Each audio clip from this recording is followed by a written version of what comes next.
see you all look marvellous. Don't worry, you won't be seeing me much longer, because it's my job to welcome to the stage your illustrious compere for tonight. Please put your hands together for the lovely Fred Bloy! Thank you, Joe. Hello, everyone. Welcome to this Lancaster University Comedy Institute show, Cellar Edition. It's nice, isn't it? I'm going to be honest, the first thought I had when we moved in here, and I swear everyone sat down, I thought, I feel like we're the sperm and we're all ready to leave. Weird thought. How is everyone doing? We all okay? When I point the microphone out, you go, yay. Yeah? No. Average. Who said average? Someone said average. You said average. I'm so sorry. No. We're going to talk... Oh, more people. I think they are chairs. So,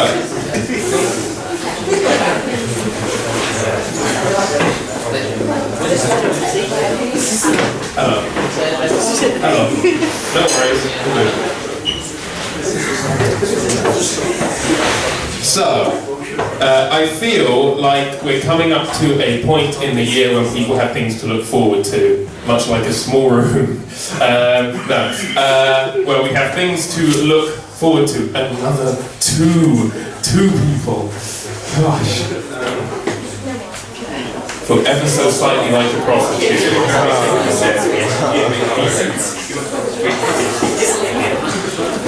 Sorry, but everyone has a boring laugh.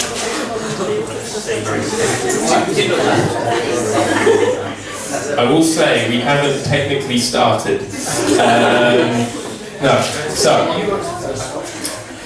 feel like everyone at this sort of time has something to look forward to, as I say, much like a small room.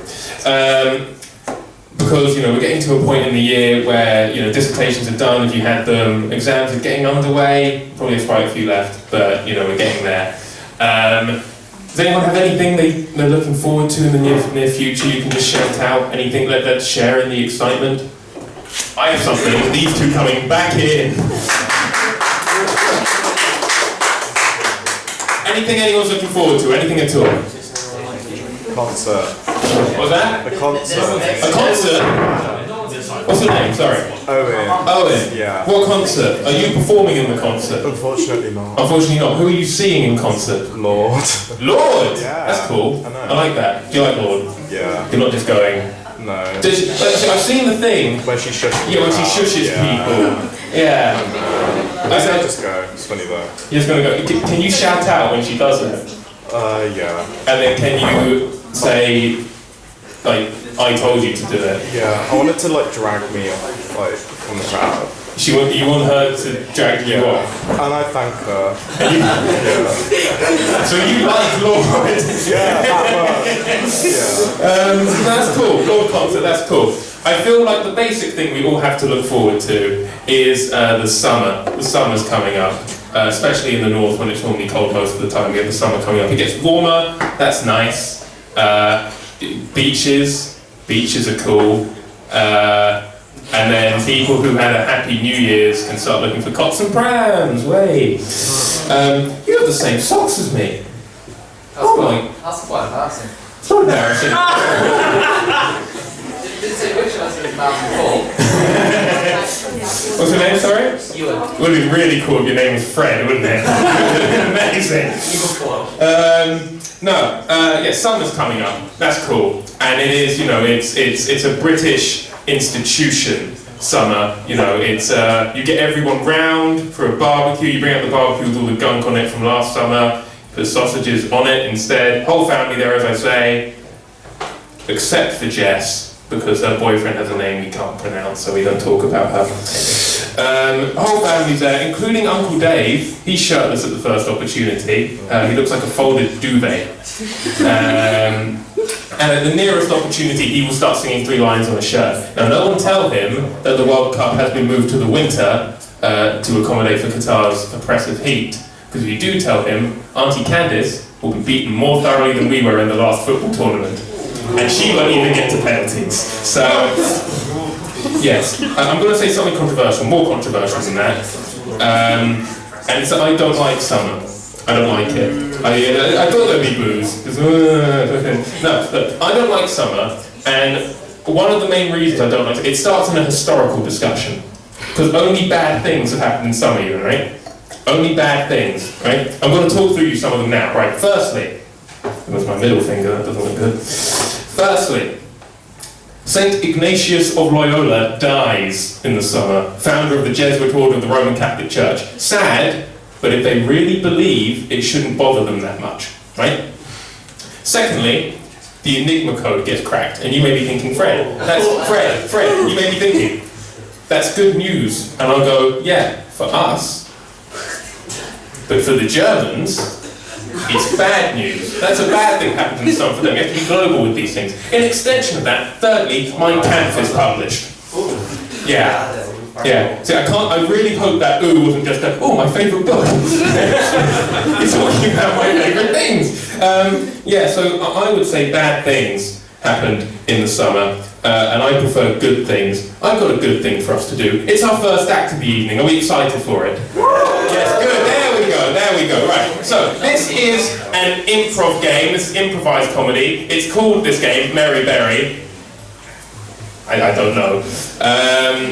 She's welcome to sponsor it. No, this is called Mary Berry, and for this, could you please welcome to the stage the glorious double act of Jon Lee and Tristan!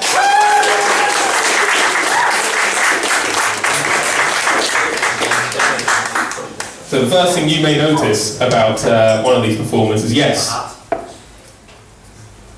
good. It's a lovely hat today, Tristan. Thank you. Welcome. So, the way this game works is that for the first 30 seconds of improvising, they will be doing something painfully mundane. So boring. So incredibly boring. However, after 30 seconds, I will go Mary Berry.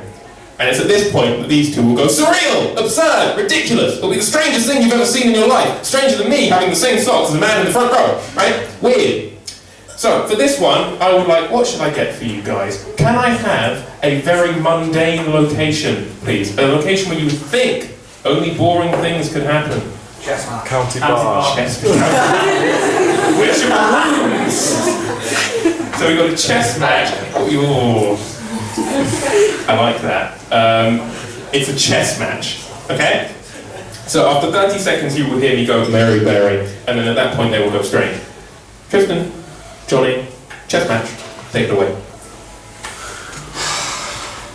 Come on, make a move already. It's been 20 minutes. Okay, sorry. I'm gonna move my pawn there. Knight to B5. I don't really know the numbers, so No. Oh, fair enough. I'm gonna take your knight with my pawn, I think. I shall use my pawn and use another pawn. Move up forward one. Oh, I wasn't expecting that. Neither was I. Oh. Well, I think I'll move my queen out of there. See what happens. I'll use my pawn to take your queen. Mary Berry. All right. Well, okay. I'm gonna use my king, right? And he's gonna shoot your pawn. Oh! You're gonna use your king and shoot my pawn? Yes. I'll just get out my Yu-Gi-Oh deck and just activate it on attack form! Oh my god, you are making some serious moves here. Okay, your Yu-Gi-Oh deck, I raise you my actual Pikachu! Oh, right, you know what? I'll just raise my, ship right here! Your ship? Your spaceship? No, my cruise ship! Oh, it's right. called, something. It's called the... That's okay, if it had been a spaceship, that would have been an illegal move. Oh, you're talking about illegal moves here, right? Yeah, I am. I mean, we're at the park right now. We are. We're just like doing the sort of chess match, and then we're just bringing out the big guns. The real big guns tournaments are afraid to do. Well, I'll tell you what, I won a chess tournament once, and I won it with only the power of my brains and a laser gun. Oh, I've won my tournament with the part of the cards. Well, I mean, that's much less exciting than the laser gun. Would you like me to demonstrate? No, I have a laser gun right here as well. Oh my goodness. This has escalated quickly. Okay, It's self-defense. it's stalemate. Oh yes. I'll move my king and put you into check. Check your mum back insane!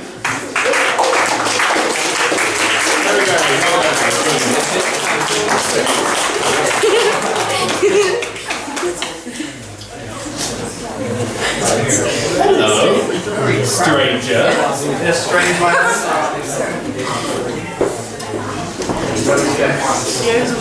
Okay, so that was Mary very well done, guys. Now we have for you our first stand-up act of the evening. Our first stand-up, very exciting. You're gonna love her. I think she's magnificent. So could you please welcome to the stage, as I say, the magnificent Charlotte Jones!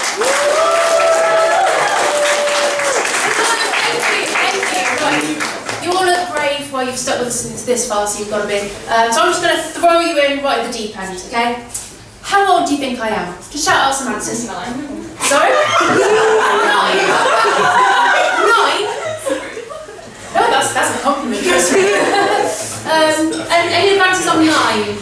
21. 21. Okay, 21. Any advances on 21? 23. 23. Any more for any more? 37. 37, fuck you! No, I actually turned 29 last month. So, yeah, 37 was actually closer to the 9. So, yeah, I'll go home and cry about that tonight. So yeah, now I've turned 29, I have to pretend to be scared about turning 30.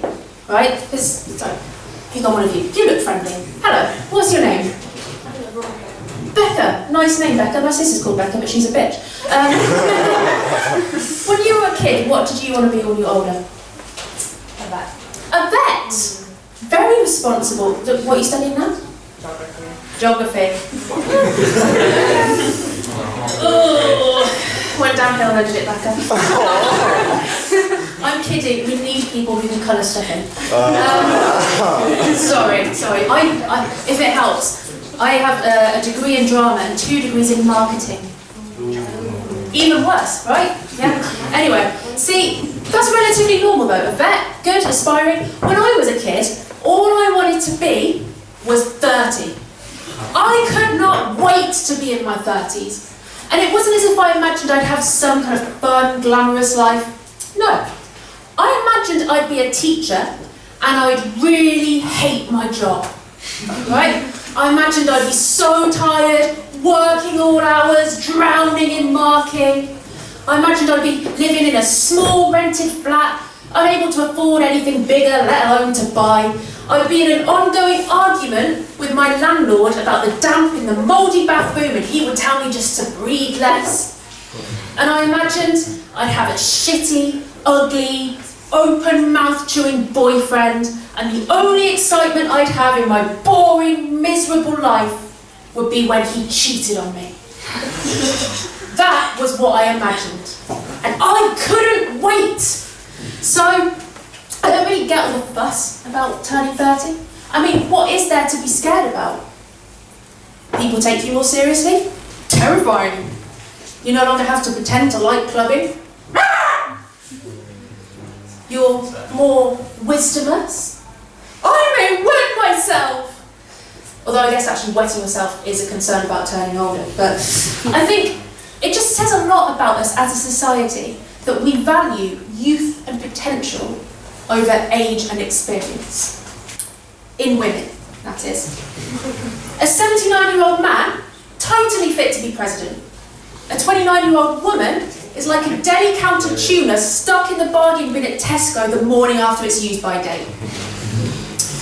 I think something that scares all of us on our birthdays at the moment is that we basically just lost 2 years of our lives, right? When the pandemic started, I was 26, I went home one day, and then boom! We were allowed out, I'm 28, like a shit Doctor Who. One of the things I missed during lockdown though was travelling. But you've got to be careful about the word travelling, haven't you? Like, if you're on a dating site, for example, and they say they like travelling, do they mean they like travelling? Or do they mean they like travelling? Like, do they like basic white girl travelling? Or do they mean middle of nowhere, wearing the same clothes for days on end, shit in the woods, scavenging food, risk hypothermia, stewing, wearing fetid shit, drink your own urine? Kind of travelling. Because I'm sorry, but if you're going to be doing that, you might as well just become a bear. One of the most difficult things about travelling though is actually getting into your country of choice. So I studied in the US for a year, and the hoops I had to go through to get my visa were like if Priti Patel designed a Sonic the Hedgehog level. The best section though, right, was the terrorism section. But there's literally a section on this visa application that asks you if you've ever been a terrorist, if you ever plan on becoming a terrorist, or if you're applying for the visa so you can go to the US to commit a terrorist act. Like, can you just imagine, right, a police officer arresting a guy who's just blown something up, and he's like, how could you? You ticked the not a terrorist box, you promised! Canada is no better though, okay? You think they're all friendly and welcoming. Whoever does their PR needs a raise. They're all like, come and try our maple syrup, eh? Right, but I'm telling you, great impression, I'm sure you'll agree. There is a reason why a game as violent as ice hockey is their national sport, right? My friend Sherry and I, we've been studying the US, we went travelling before we went home, and our first stop was Vancouver. We almost got barred from entering the country because getting through Canadian Border Patrol is like escaping the Crystal Maze. To enter our fucking freezing country, you must first answer these riddles 3. Is everyone from Canada a Canadian? Or are some of them Canadians? If a bear shits in the woods, but no one's around to eat it, would it still be good the next day? If the plural of goose is geese, why is the plural of moose? Inside, I am shaking more than Boris Johnson is when he's asked a basic question. We will have to wait for the outcome of the Black Sheep report before we can confirm if we do have any wool or if we do indeed have 3 bags full. Does anyone do that thing when you're queuing, right, and you're trying to figure out which shop assistant you'd least like to go to? Because I was doing that with these Border Patrol agents, and honestly, it was a very easy game. There he was, your stereotypical, big, white, red-blooded, eagle-fucking American man, treating all these non-Americans like the donut-filled shit he's probably too constipated to push out. And of course, I get called to his desk. So I approach him, I'm super polite, I put on my most British of British accents. That was a win. Because Americans love that shit, right? And he says, do you have any marijuana on you? Now, in some states these days, that might be considered a friendly greeting, but I assume that wasn't the case here. No. Are you sure? Yes. You have absolutely no drugs on you. It's worth saying that at this point in my life, I didn't even know that marijuana, cannabis and weed were all the same thing. So like, I really didn't have any drugs on me. You might as well just admit it now, because we're going to scan your bag, and when that finds the truth, you'll be in way more trouble. I start thinking, maybe I did accidentally pack some weed, like maybe I did a deal while I was sleeping. But they scanned my bag, and guess what? I didn't have any. I was so smug, but also angry that this barely sentient sack of chlorinated chicken had mistaken my anxiety and oversized hoodie for a drug smuggling operation. I could have kicked him in his tiny turtle sperm-filled balls, caused a real scene, but I didn't because I hadn't ticked the I plan to commit a terrorist act box. But still, I was ready to turn away, leave this turd mountain in my victorious dust, until it turned out my visa had expired. But now, I'm going to stick with just travelling within the UK, and that sounds boring, but I went to Kent for the first time last month, and it turns out they're not all posh and arrogant. Some of them aren't posh. I lied though, I lied at the start. There is something that terrifies me about turning 30. I'll no longer have a rail card. Oh, thank you. Yeah, it does genuinely terrify me because I fucking love train travel, right? And that's never been more apparent to me than when I was on this train in Kent. Because I had to walk through 4 carriages to find a functioning toilet, and I could have done a David Attenborough-style documentary on the experience. Here we have the ladies, a group of 50-year-old women dressed as 20-year-olds, consuming canned cocktails en route to the big city for Linda's birthday bash. And here we have the football fanatics, a group of 50-year-old men dressed as 20-year-olds who've been on the lager since 9 AM and appear to have brought the empty cans with them to try to look hard. Oh, the football fanatics have spotted the ladies. The alpha cracks open another can of Aldi knockoff lager, puffs up his beer belly, and approaches his colourful prey. You alright? The ladies can't help but giggle. I'm alright, thanks, Bab. How are you doing? Oh, MG, Linda, what you like? What's Gary going to say when you get home? I bet my train's bigger than Gary's. The ladies can't help but laugh at this so clever joke. I reckon yours might be more like a model train. More laughter at this biting retort as the alpha retreats, wounded, but willing to try again later with her sister. Let's face it, paying 30% more for scenes like that, totally worth it. And even better, in 50 years, I get to be Linda. Score!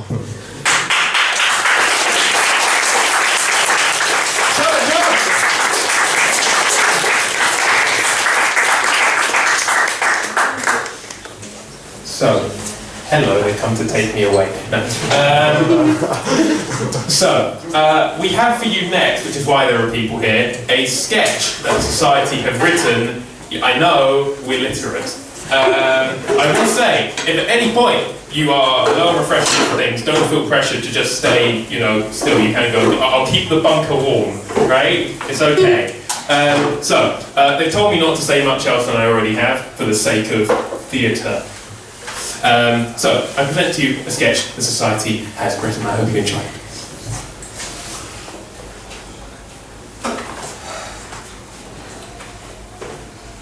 $12 11 years old. Make a wish, Daniel.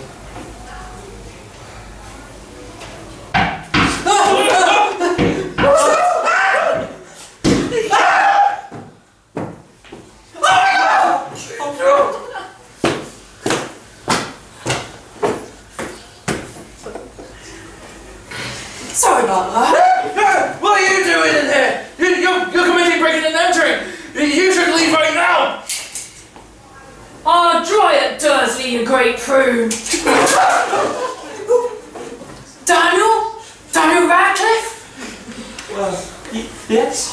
You've been cast! You got the job. You'll be playing Harry Potter in the upcoming films. Yep. You're a child actor, Daniel. I'm a what? A child actor. And a damn good one, I'll wager. Once we got you trained up a little.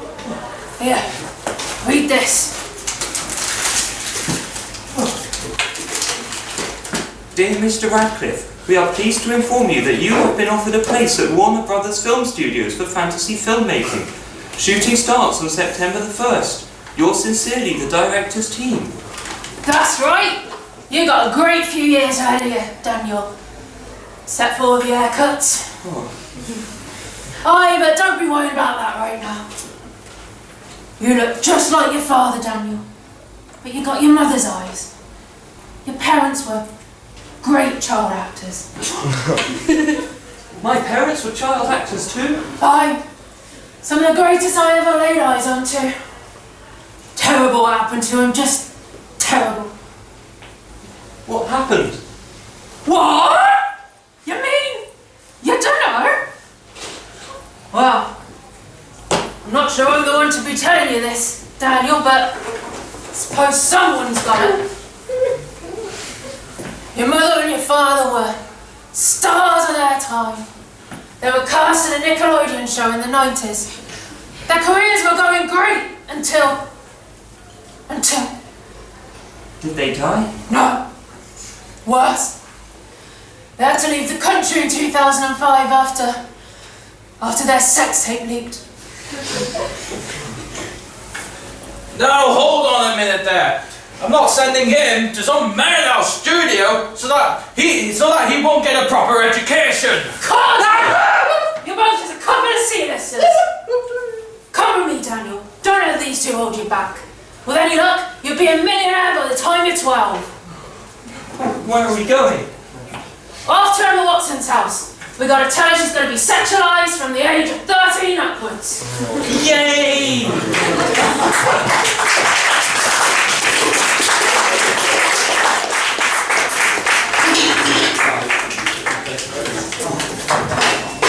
That one's called Daniel Radcliffe and the Hollywood Dream. I think they've realised that we're in here and they've started to play with the electrics. They want us gone. But no, we have, for you, in this half, one more game. It's an improv game. And it's about love, for people who don't have love, firstly. Secondly, it's a game about love. This one is called Let's Make a Date. And for this, I'm going to need Jon, Joe, Johnny, and Iestyn. Correct. Welcome along, come on.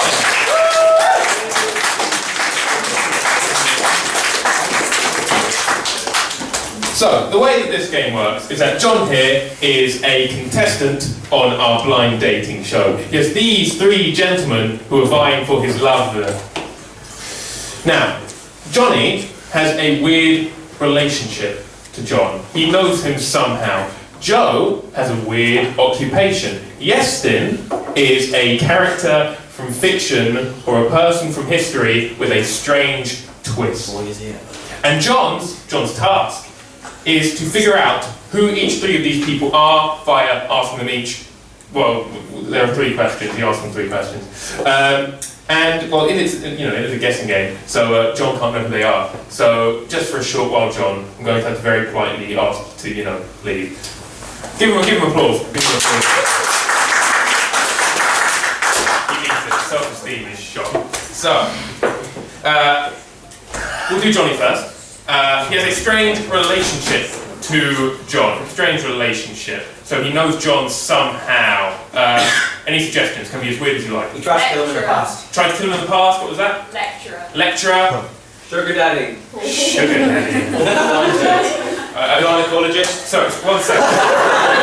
Sorry. I'm going to ignore the gynecologist. Do you say blind date? Awkward grind today. Oh, so it's awkward grind date. It's a blind date. That's how you ended up in it. What was the first? You tried to kill Jon in the past. That's what I'm going for. Okay. Cool. I presume you failed because he's here. So I need a strange occupation for Joe. It does not have to be real. George, come on, this is the 21st century. We need gynecologists. Just to check, are there any other suggestions than the gynecologist? Sugar daddy. Sugar daddy. Oh yes. Can you taste chocolate? Chocolate taster. He can do. Yes. I do it regularly. Can you do both? Well, that's chocolate. Taste chocolate. It'd be a bit weird. It'd be a bit bad if you get some jumps mixed up.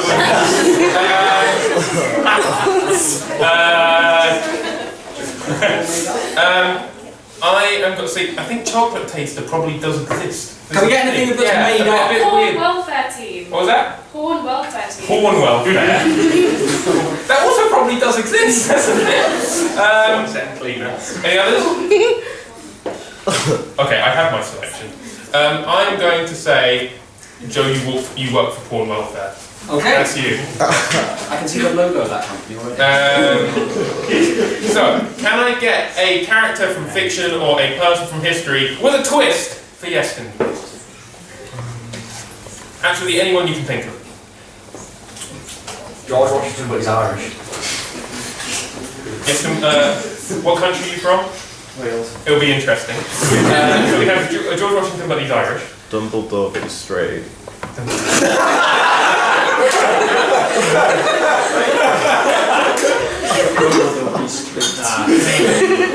I think what made it was the way you eyed me. Dumbledore be straight. Any others? Hitler, but he's not an asshole. I do kind of like that one.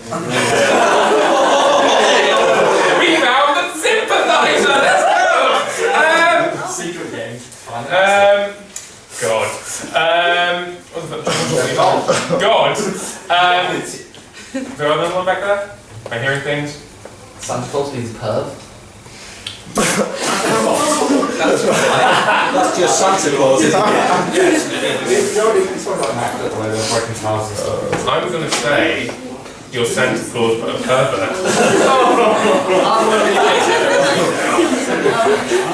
I'm going to get cancelled. You're going to get cancelled? It'll be you and I both, it'll be fine. Okay. Okay, sound off. Johnny, who are you?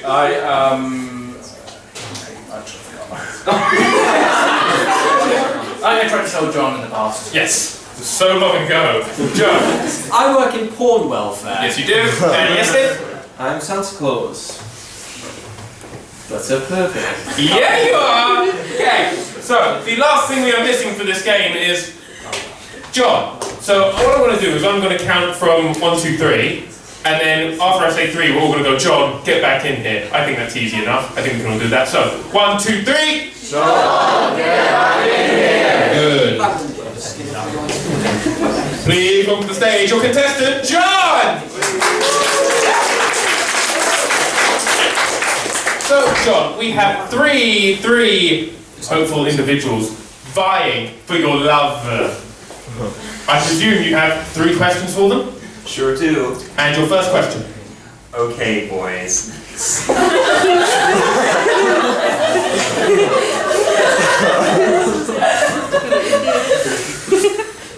So, what are your hobbies and interests? Hobbies and interests.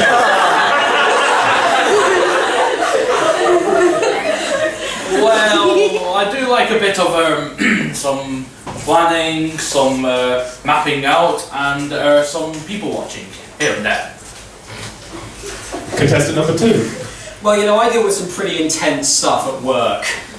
Like, really intense.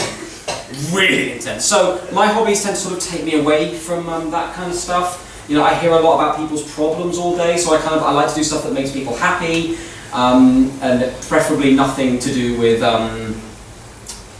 intimacy in any way. That's kind of why I'm on the show, because I've been in so many relationships. But anyway, yeah, so anything not too intense, because my work's pretty intense. And contestant number 3. Well, I've got a couple hobbies. Fuck. Because I like toys. I like buying toys. I think that's nice. And I like getting people gifts. Little people gifts. Yeah. That's my hobbies, I think. Getting people gifts. Okay, I will just clarify this. He is playing a character, okay? It's improv, yeah? So, your second question. Okay, so what would you say is your best personality trait? Contestant number 1. Well, I try to be meticulous in everything I do, from waking up in the morning to wake up like a particular way at 9:01 in the morning, as well as I just like being particular, and I'm very detail oriented, especially with people that are, well, less than desirable.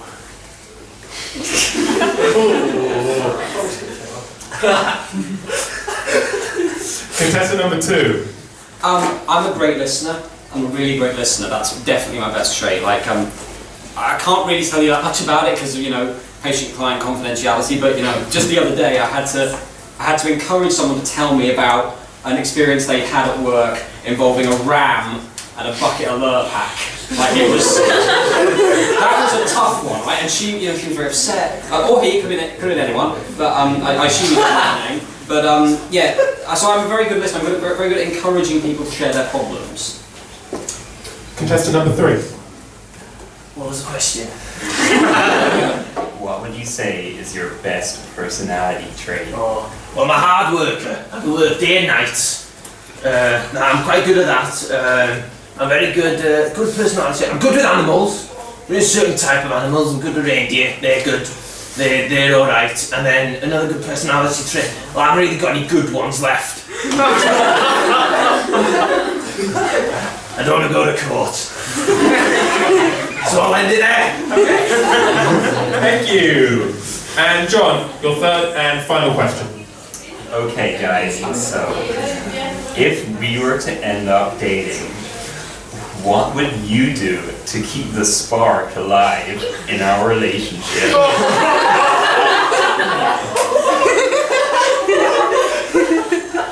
Oh boy! Number 1. Well, I'd like to just role play, just like find out some other endeavours that we would like to take together as a couple. Like, I don't know, like, for example, taking them to like a sort of alleyway.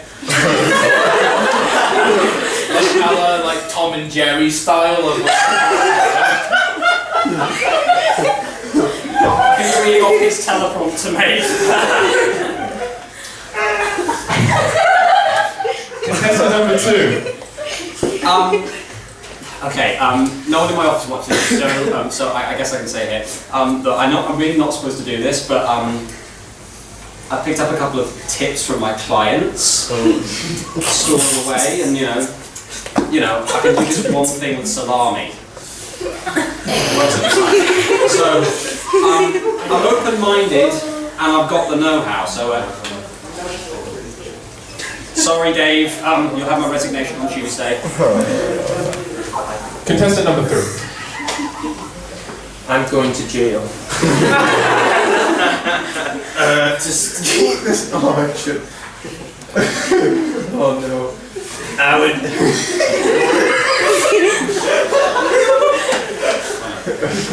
would dress you up like a schoolgirl.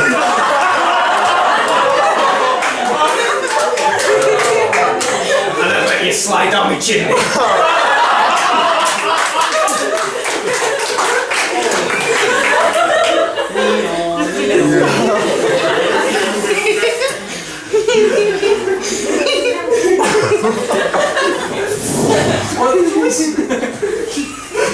So, John. These have been your 3 people. Do you have any idea who they might be? Okay, so contestant number 3 is Santa, but from Yorkshire. And a paedophile.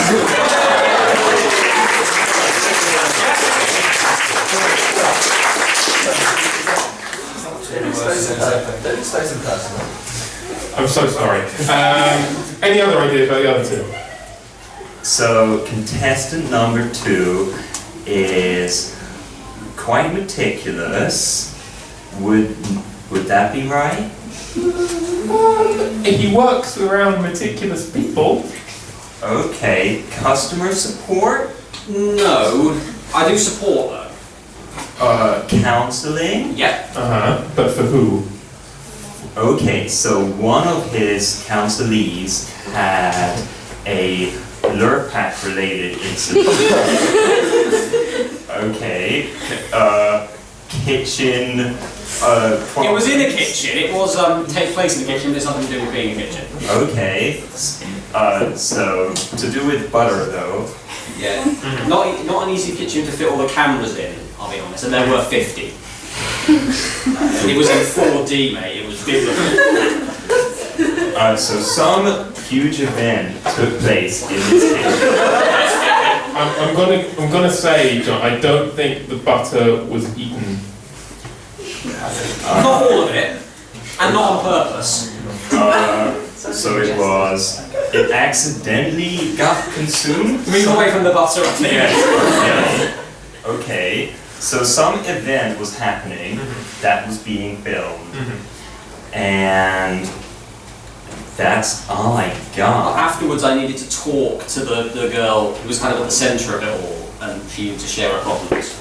Okay, now I'm thinking it was something pornography related. And so he films porn. I don't do that bit. No, it's not for me. He does the sound for porn. He helps talk to the cast afterwards if they need him. Put the two things together that you have. He does counseling for pornography actors.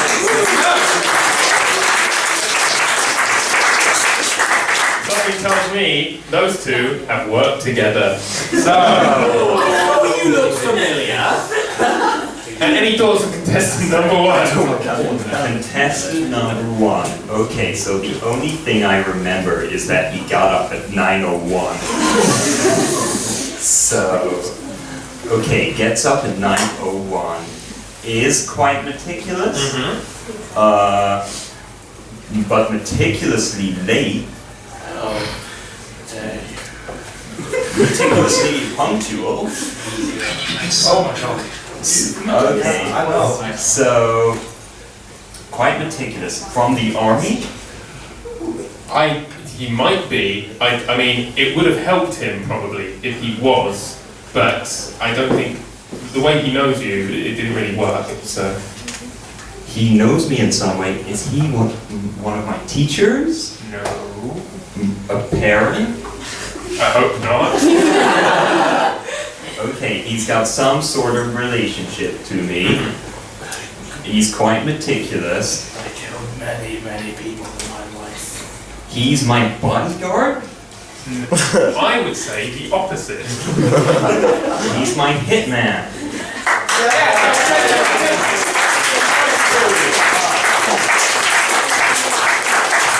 So John, you've got someone who wants you dead, someone who works with porn stars, and paedophile Santa. Which of those three would you like to take on a date? You can let me burrow into that beard and never come out. Please! Fuck you, I want paedophile Santa.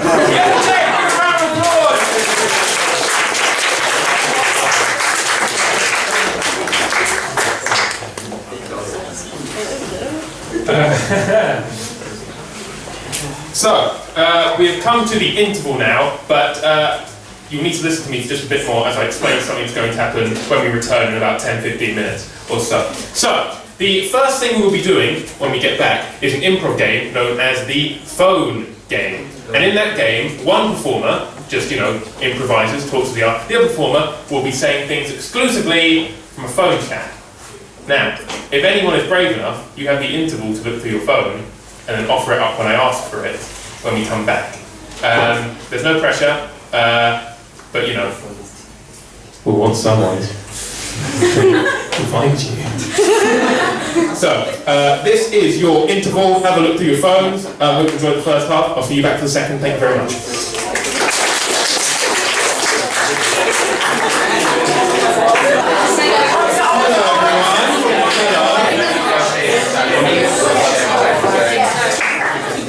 Let your conversation begin. So, okay, and everyone filters back in. I have power. So, did everyone have a good interval? I'm glad you enjoyed the bit where we don't perform. That's nice. So, we're going to get right back into what I was talking about at the start, which is summer in rubbish. So, we're going to do a seasonal survey. So, I'm going to say the seasons, and you're going to make it known via hands up, waving. You can shoot me if you like. Which is your favourite season? So, firstly, spring. Trash. Who said trash? You said trash. I said trash. I like you. Summer. Trash. Yeah. No, I'm not cheering you. I'm still cheering you. What's your name? Sorry. Greg. Greg. We're gonna go out for tea afterwards. Autumn. The best. You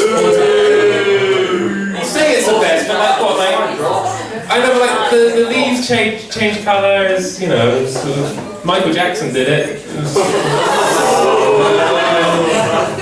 And no one compliments him that much. So. And winter. Yes. Yes, good. My dark, sad brethren. Right. Put your hands up if you said you liked winter. Once more for me. Once more for me. I'm saying, Eunice. There, hello. I thought you were so shocked. Having a good old laugh. What's your name, sorry? Louisa. Louisa, hello. Why, give me one reason why you like winter. Anyone? My birthday. Your birthday. Oh. Gotta be honest with you, that's a crap reason. Sorry. Why do I like winter? I get older. No, I think one of the main reasons why winter is cool that we normally overlook is snow. I like snow, right? I think snow makes anything better, right? Bambi's mother gets shot in the woods! But it's snowing. So who cares, right? When I say I like snow, the reaction is normally something along the lines of, but Fred, snow causes problems. You get black ice on the roads, you get traffic, the school run, absolute nightmare. I say to those people, yes, snow may start those problems, but it solves them as well. Traffic, go a bit fast on the black ice. School run, no school run tomorrow, right? If it's a particularly cold snap, the older generation go too. Overpopulation, a thing of the past, right? Everything's fine. About 5 years ago, my girlfriend concussed herself twice in the space of 1 week because of ice. And you may be thinking, God, Fred, that's awful. That should be a reason why you should, dislike snow. And I would say to you, no, I'm not sympathetic. And I have 3 reasons why. Imagine, I want to put this down. You don't have to imagine now, I'm going to do it for real. First, it was snowing. Secondly, she came closer to seeing real life snow angels than I ever have. Thirdly, she wasn't my girlfriend at the time, who cares? Now, I've said sort of all I can really about why snow is cool, but I don't think it's really enough justification, so I'm going to give you 3 reasons why summer sucks, right? First reason, my nicer clothes are winter clothes, right? Right, I've got one man wagging his finger just behind there. I see you, you're trying to hide. There you go, yeah. Right. Now, I know that this isn't an arrogant thing, I know I dress well, right? And the reason why I know I dress well is because I dress well enough for people to think I'm not straight. It's happened twice. It's happened twice, right?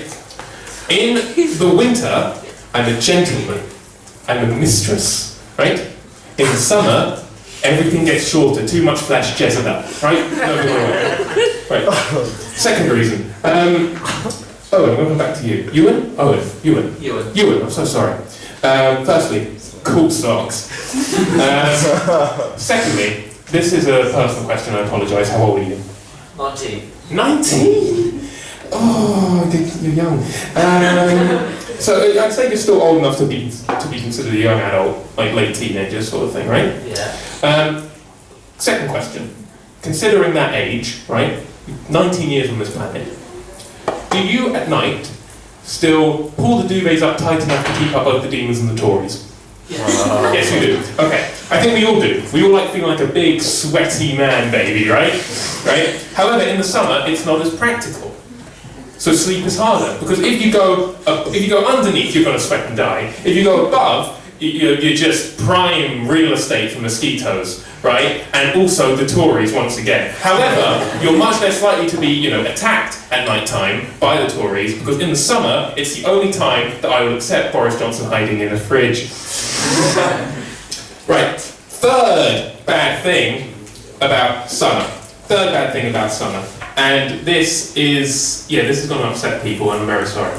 I don't like the beach.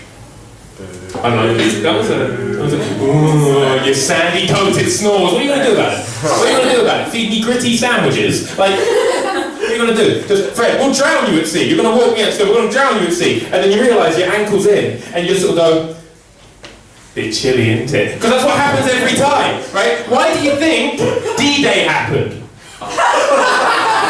Because people would rather kill each other than go rock pooling again, right?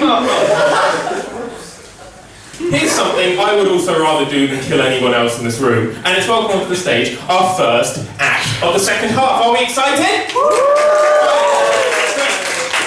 this one, as you may remember, is the phone game. And for this, I will need Jon and Iestyn. Welcome to back.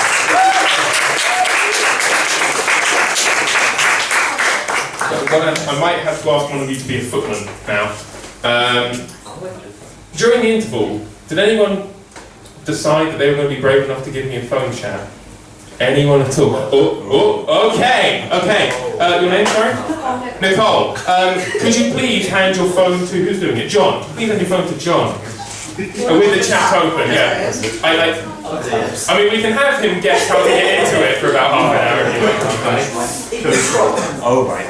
Okay, so we'll give him a bit of time to flick through it. Is it making sense, Jon? It will do. He's got about 30 seconds. So, the way this game works is that Iestyn, he will just be performing improv, but he will also be trying to make sense of Jon's replies. And Jon's replies are going to be purely from this chat that Nicole has so kindly donated. Thank you very much. We hope to do it justice.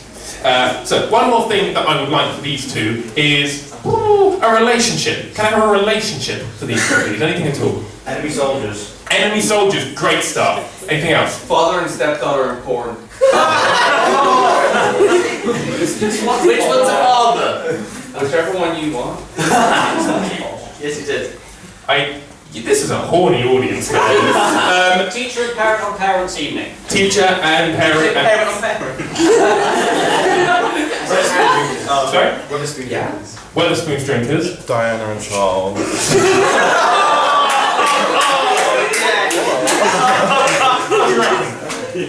What do you reckon? Yeah, sure. Yeah, well, you already can, so good down. Yeah, you're right. Right. You are Diana and Charles. Phone game. Take it away. Charles, why don't you pay any attention to me anymore? Rolling down in the deep. Rolling down in the deep? What do you mean rolling down in the deep? There's nothing deep about this relationship. Everything's so shallow. Dr. Wrong is wrong. Of course, no, Dr. Wrong is not wrong. Dr. Wrong told me that you are a twat, so Dr. Wrong is right. There could be 100 people in the Lancaster feeding the ducks, and you just fell into the pond. I Nobody feel like... hit me up having a stroke in Iceland.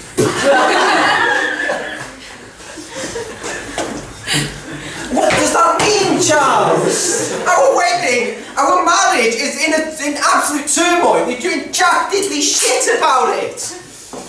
Henry likes a musty body. Who's Henry? Becca likes a musty mouth. Who's Becca? If my Listerine has 0 fans, I'm dead. Well, you don't use Listerine because your breath stinks, Charles. Just like your attitude and your teeth and your stupid ears. You look like Dumbo. Me? Yeah, you! Who else am I talking to? There's no one else in here! We're just in a massive fuck-off hall with a chandelier! Not Sam. No! There is no Sam in here! It's just you and me! It's just me and a twat! Okay, 2 people. Oh, fucking... Yeah, well done.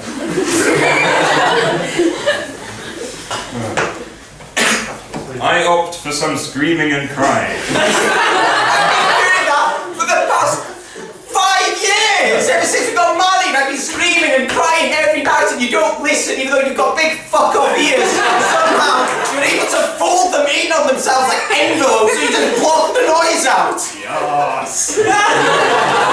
No! Forget silly, goofy moods. We're in chirpy, happy moods now. There's nothing happy and chirpy about this. Ask me at any given moment, and I'm probably spitting chips. Spitting chips? What does that mean? Is that a euphemism? Yes.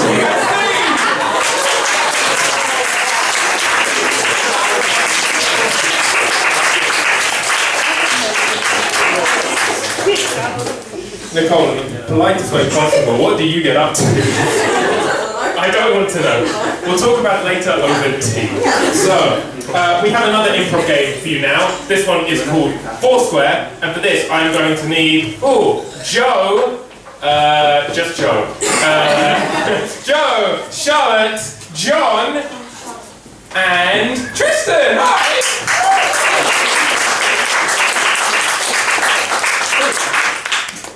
So, you may somehow notice that despite the only clue I've given them, being Foursquare, they've knowingly arranged themselves in the shape of a square. That's right, we're literate and do shapes. So, the way this game works, there's going to be a bit of explanation, bear with me, once it's underway it'll all make sense. So, the person where John is currently standing controls the genre of the scene happening with the two performers at the front. So what we're going to do first is we're going to give every person their own genre. Can we have a genre for John, please? Erotic thriller. Erotic thriller. Greg. Yeah. Do you do not sex? It's daily basis, leave me alone. Lucky. No. I kind of want to give you erotic thriller. He says yes, right. You have erotic thriller. This is how we spin. Rotate. Can we have another genre for Joe, please? Erotic horror.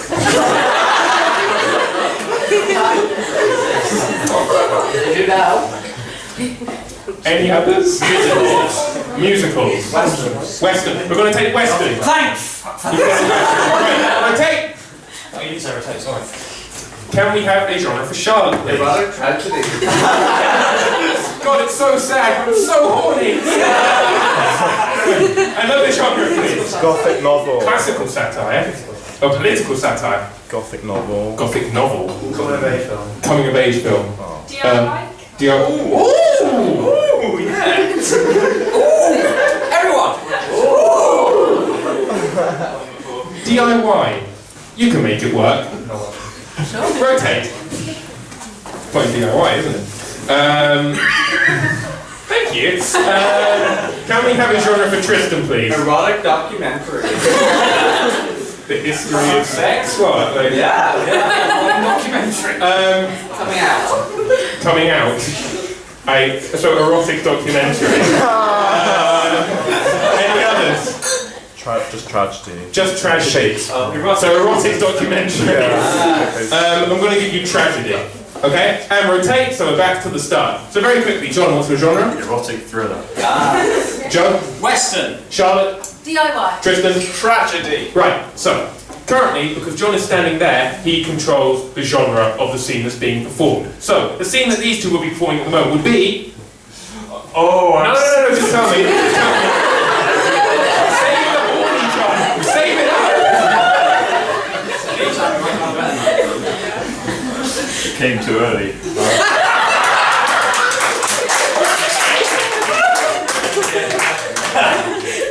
Erotic thriller. Right, and Tristan would play a character in that erotic thriller. Now, because it's the first time Tristan is appearing here, he'll play that character in the erotic thriller, but then any other time he's here, he will still be that first character he played. So to demonstrate this very quickly, they're in an erotic thriller at the moment. I can switch genres about as well as rotate. So I can go, John and Charlotte, switch. The genre of the scene is now DIY, but Tristan is still playing his character from... The erotic thriller. Yes, you are. Stamina. So, can you switch back, please? So, I think I've covered everything. It will make much more sense when they start and it gets underway. You're going to love it. This is Foursquare. Take it away. Oh my god, we need to find out who stole all the dildos. Yes, and we'll have to kill them. Or we could, Add them to the orgy. Yes! Yeah! The orgy, my favourite place to be. To rotate. Well, shucks, Corky, we gotta get the hell out of Dodge before these bad hombres fill us with white-hot lead. Damn right we have. What's the quickest way out? Well, the quickest way out would be by horse, but we got a problem, Corky. What? Where's the goddamn horse? I left you in charge of the goddamn horse, Corky. where's the goddamn horse? Okay, boss. I had to do a deal to save my skin. You know, I had to sell that horse. What did you sell it for? It better not be 3 magic beans. We did this last time. Rotate. Hello and welcome to DIY for Ladies. First step, you must ask your husband for permission before doing anything to the house you jointly own. Husband, may I please have your permission to hang up this live, laugh, love sign? You can put this one up, it's bigger. Oh, thank you, husband. Second, you must put on your gloves to protect your delicate lady hands.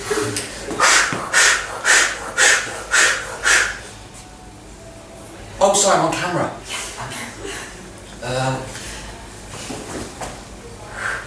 Thank goodness we have the clever men around. Anyway. Rotate. Jolene.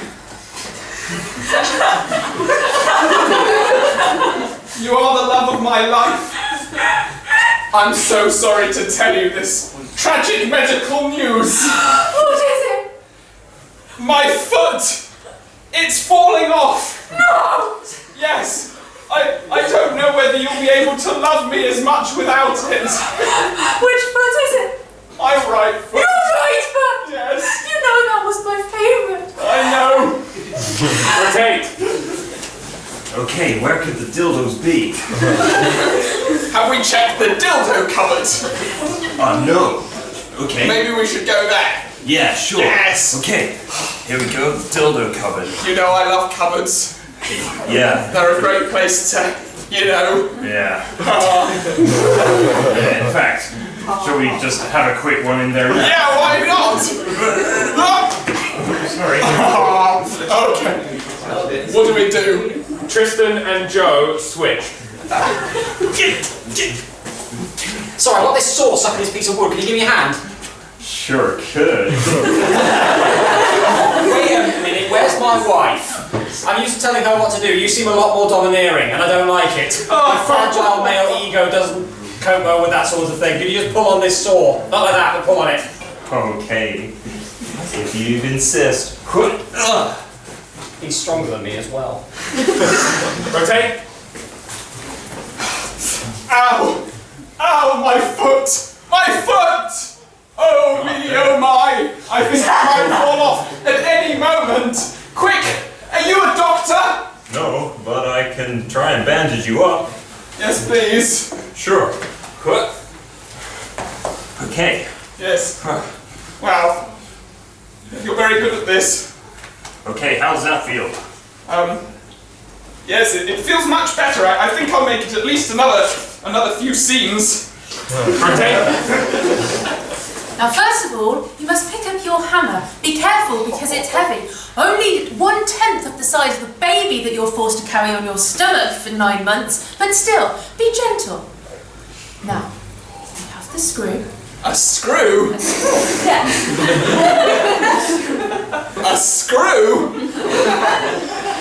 I have no idea what you're talking about. I'm a lady.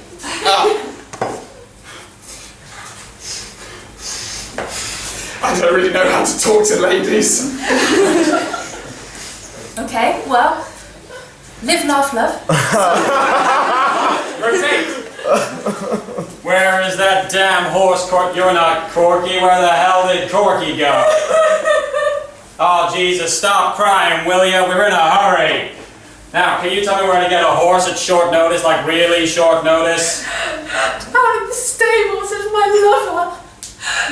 Your My lover? footless lover. Is he the fella in charge around here?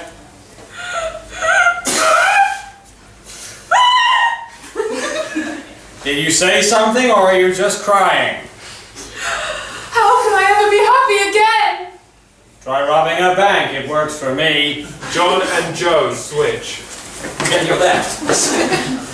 Okay, I'm gonna do you a deal. If you help us find the dildos, you can join our swingers party. That's a lot of words. I don't know what mean, but you know.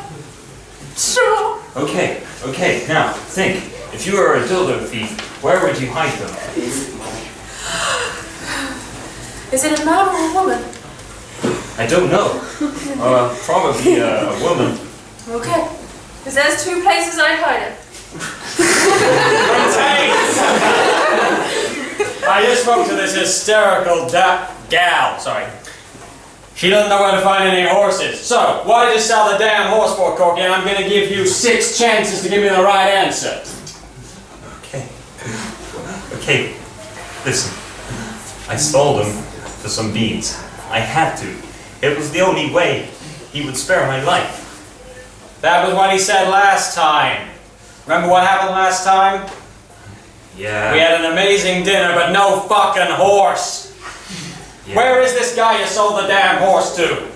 I think he went out of town over that way. That's a shame. He's on a horse and we're not. Tristan and John switch. Oh, what the hell? Who are you? Oh, well, I'm just this guy, you know, just out looking for love and dildos. That's the name of my horse. Do you know where it is? Some guy rode that dildo as hard as he possibly could. Out of town, heading yonder. Oh. Do you have anything we could ride to follow him? Well, you can ride me!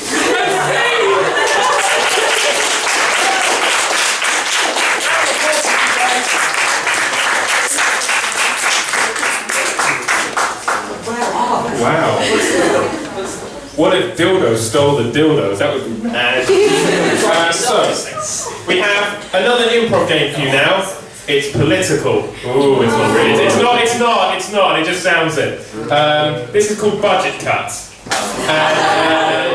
For this one, we need Charlotte, Johnny, Tristan, and Joe. Welcome them up.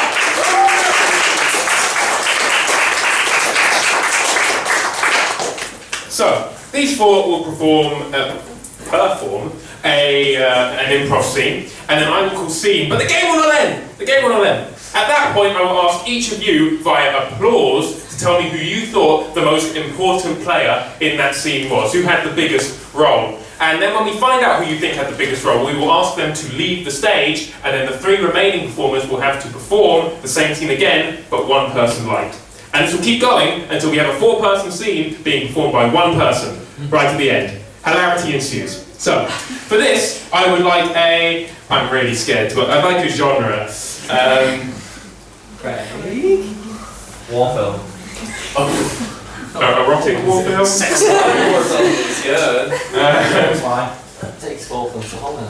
So we've got war film, any other genres? Period drama. Period drama, musical. High school musical. High school musical. That's a good title. I am going to say period drama. Okay? Okay? So, this is budget cuts, period drama. Take it away. Whatever will I do? I have 3 suitors at my door. Well, I'll make the decision easier for you. I'm off to the whoa! I'm off to the Napoleonic Wars where I'll probably die, and if I don't, I'll come back with 1 fewer legs. That would be nothing more. An interesting proposition. Well, I am a suitor who's not in the Napoleonic Wars. Having 2 legs, and I'm just a humble lord. Oh, bugger, he's probably going to end up with him. I'm richer than him. Interesting. Your horsemanship is not very good. Yes, especially considering there isn't a fucking horse. Oh, I'm just practicing. This is quite something.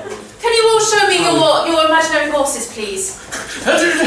I'm so rich I don't need to operate my own horse. I am also rich enough to not operate my own horse, but I do like to dabble in a bit of horseback riding. Cocky much. I am not. I shall ride my invisible horse too. Oh, she's good. Bloody hell, she's good. Oh, jeez. Here, do you want to go to the war instead of me? I'll be honest, I'm fucking terrified. Well, you are of age and you are of a man, so of course you have to go to war. Thanks for pointing out the obvious! Unless you're rich like me. Oh, you Let's see!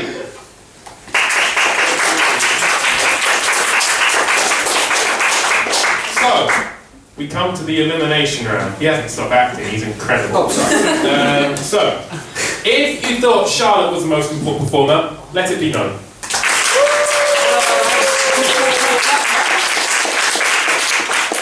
This feels academic, but we'll do it anyway. If you thought it was Tristan?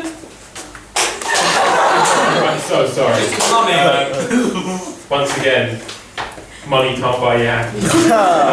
Johnny. A smattering. Joe? We knew it was going to happen. Charlotte, please leave the stage. Round of applause.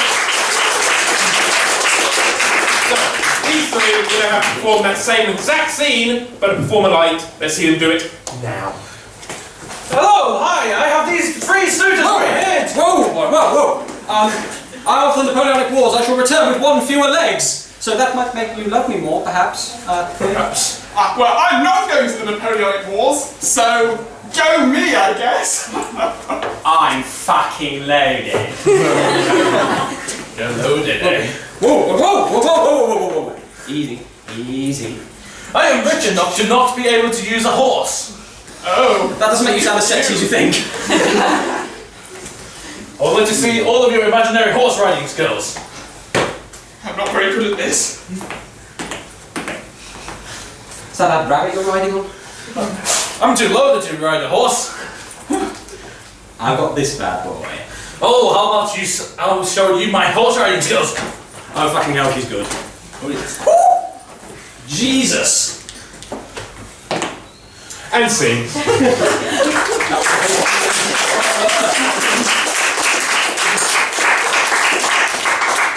So, we'll do it once again. If you thought Johnny was the most important.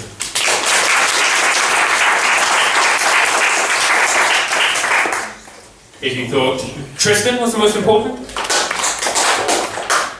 And if you thought it was Joe. I'm going to say... What about the horses? Wait a minute. Joe, they're not actually here. I'm going to say the most important there, as decided by you, the audience, is Johnny.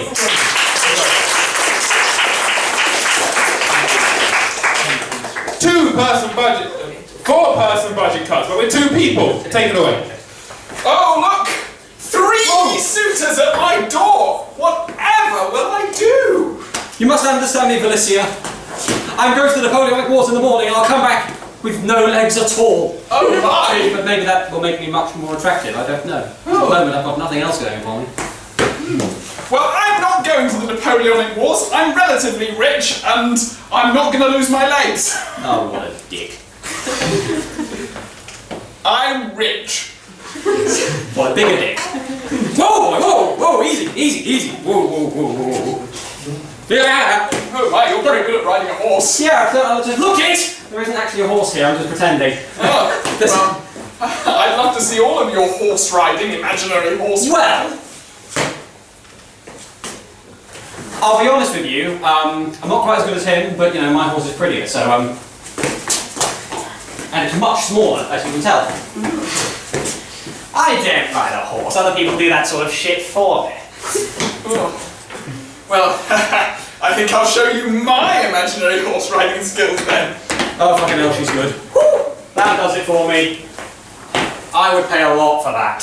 And see.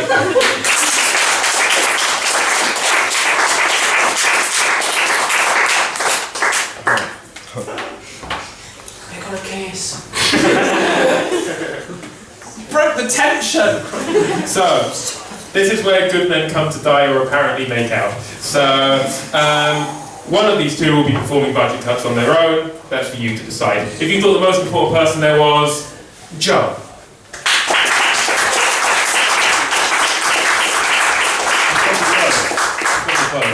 And if you thought it was Tristan.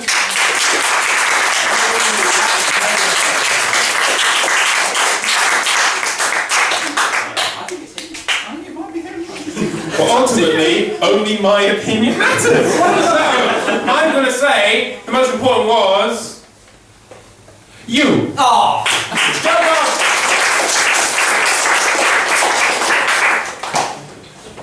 You know what to do. Tristan Selvage, 4-person budget cuts, on his own. Take it away. Oh me, oh my! 3 suitors at my door, and they're all such beautiful men in wonderful hats. Yes, that's right. I've ridden my horse all the way to you, and I'm off to the Napoleonic Wars, where I will lose all my legs and probably die. But maybe that makes me more attractive. Well, I'm not going to the Napoleonic Wars because I'm sensible and richer than you, and so I'm not going to lose my legs. We could have a long and happy marriage, to be honest. A long and happy marriage? I'm rich. Ooh, that's quite attractive, actually. I like money. All right. Okay. Well, I like the look of you on my imaginary horse. Yes, it's imaginary. I'm very good at riding my imaginary horse. That's why I'm going off to the Napoleonic Wars, and I'm excited for that.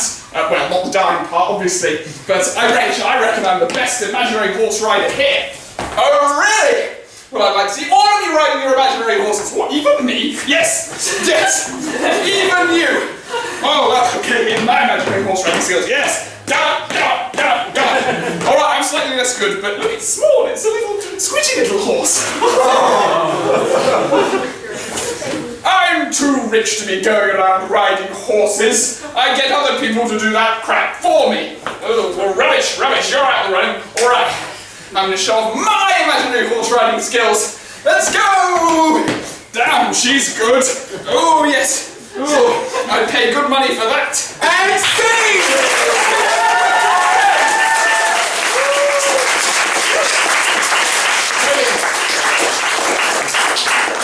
And the horse's name was Dildos.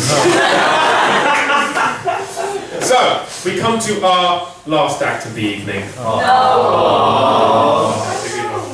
Don't worry, you can all join me and Greg afterwards for tea. So, who knows, it might even be nice.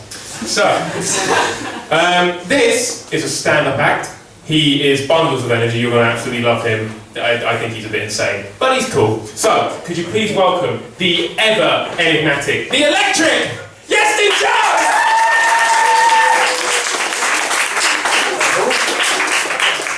Is everyone having a good time? Yeah. Good. Is anyone here in a relationship, by the way? Well, good for you! As you can tell, I'm not in a relationship, I'm single. I'm not actually that bitter about being single, though I do like being single, that's what I tell myself. But are there any other single people in the room? Give us a cheer. The monastery's in! The monastery's in! But no, yeah, it's quite interesting because a lot of people are quite negative about being single. A lot of people are quite, miserable about it, don't really like it, they always complain about it. But I think there's a lot of positives behind being single, because, it's very lax on responsibility, you don't have to worry too much about stuff, you've got all this time to yourself, you don't have to shovel it off to other people. Another positive about being single is that you could be a pervert without the guilt of cheating. Whee! Don't tell the Catholic Church. But no, that's the thing, it's quite interesting though, because despite being quite comfortable being a single person, I still have this thing where every so often my brain just it's normally in the morning, I wake up in the morning and my brain will just go, what if you meet your future wife today, Iestyn? Day ruined, day's fucked, right?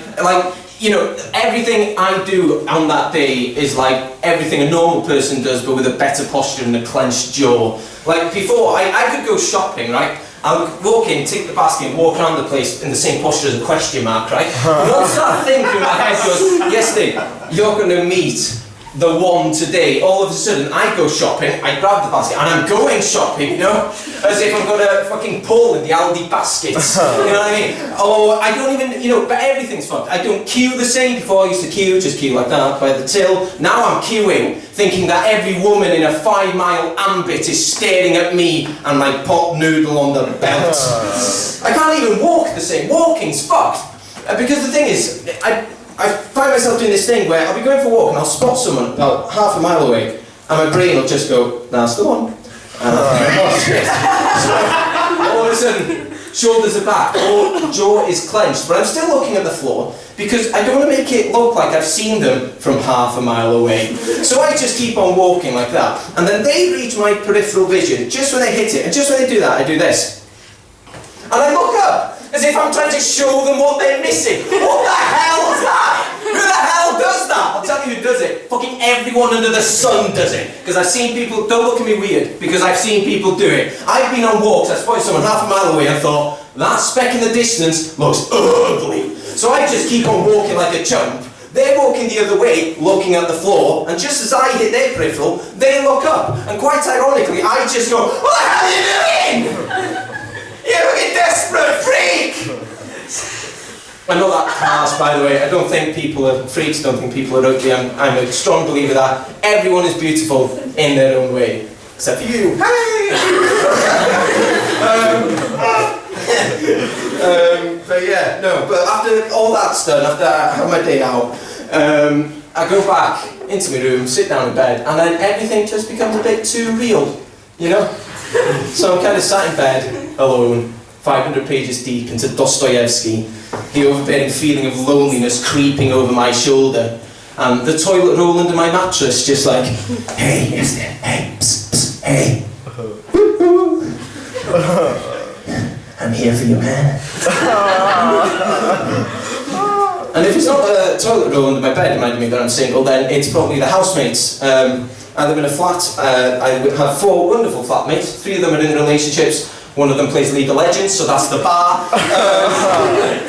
And I have to spend 10 weeks of term, 3 times a year, just sat in a fucking flat, which is almost like a brothel, because I step out my room and there's just different faces going in and out of rooms. I feel like I'm schizophrenic. I'm panicking. I'm sweating. I'm just like, so many people in here.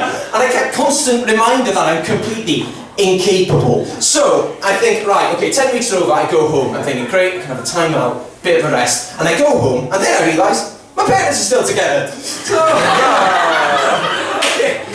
What a waste of space. So I've got like 4 weeks of them rubbing in my face, you know, sat together watching the news, or going for walks together hand in hand, or sitting at the kitchen table crying over the state of their finances.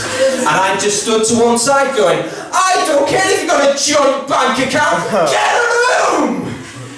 But you don't get any sympathy as a single person, even from other single people, which is the sad bit, because I remember approaching my other single flatmate, Jamie, great guy. I walked up to him, and I wanted, a bit of sympathy, and I walked up to him and said, "Do you want to fuck?" No, I didn't. I walked up to him, and I went, "Jamie, how does it feel, that we're the last, single people in the flat, wanted a bit of camaraderie?" And he just goes, and this is genuinely what he said, this is verbatim what he said, he says, "Well, actually, Iestyn, I'm autistic, so technically you're taking the bigger L." Thanks, Jamie. Much appreciated. But no, the flatmate scenario very much came to a head last year. I was in a house, sharing a house with 5 other people, and my then housemate had her girlfriend over, and they were sleeping in the room above me. So I was in bed, going through Nietzsche, as you do, and all of a sudden I started hearing music pumping through the ceiling, and I thought, that's a good tune, fair play. And then next song came on, and I thought, another banger. Alright, this is pretty decent. And then the next song came on, I was like, hey, 3 for 3, this is good, fair play, they've got good taste. All of a sudden, music cuts out, minute silence, then squeaky bed noises. They were using my Spotify playlist, a single man Spotify playlist, to get them in the mood, right? I used to play music when I was with my ex, right? And she'd tell me to fuck off. These guys play it and then fuck. It makes no sense. And the worst bit about it was the sound of sex coming through my ceiling completely confused the toilet roll under my mattress. So it was just going, Iestyn, hey, whoa, hey, Iestyn, whoa, what are you doing, man? What are you wanking into, man? What are you wanking in? You leave them socks alone! I wasn't actually wanking, by the way, I'm just saying that was, because it was coming through, he's under the bed, he doesn't know, he thought it was porn, but it wasn't porn, because it was coming through. I'm not weird. I'm not weird, alright? But I think I made it quite clear that I think I made the point I like being single. I think there's a couple of reasons why I'm single though. I think one of the main reasons is I perform stand-up comedy as a hobby, so I think another reason is the front.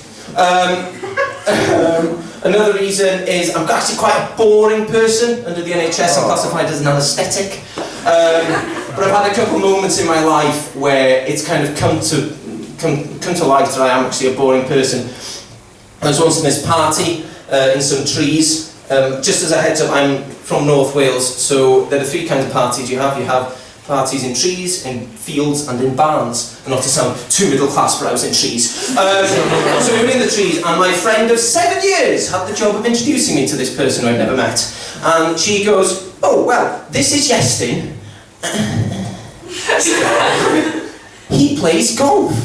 He plays golf. 7 years! He plays golf." I'd have preferred she'd call me a racist, to be honest. Maybe a better introduction. I think the worst bit about it, though, was that the bloke's genuine response wasn't, "Nice to meet you." It was, "How can you call golf a sport?" As if I give a fuck. As if I had the time of day to think of the logistics of whether golf constitutes a sport or not. I haven't the time, sir. I haven't the energy to think about that, because all my energy and all my time is spent thinking about how much fun I'm having being single. And then there was another time, this was a couple of months ago, I was in the nightclub and these 2 girls came up to me and they go, "Iestyn, what's your ideal type?"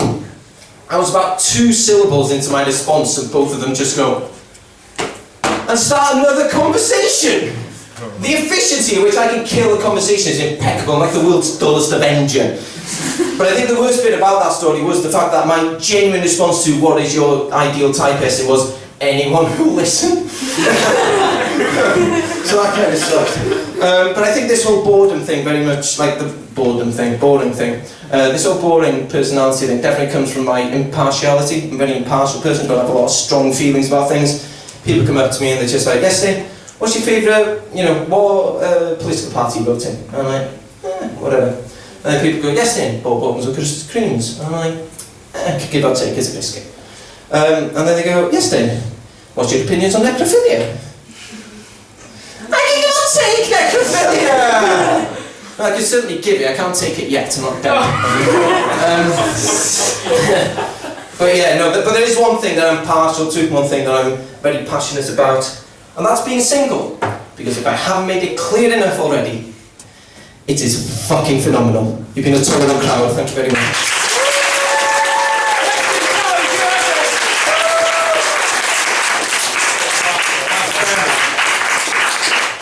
And so it falls on my shoulders to announce the sad news that we have come to the end of the show. It's okay, don't worry. We'll all have tea afterwards. I don't have tea. If you're interested, if you've enjoyed tonight's show, which I hope you have, you can follow us on all our social medias. We've got Instagram, we've got Twitter, we've got Facebook. We'll follow you. We probably won't.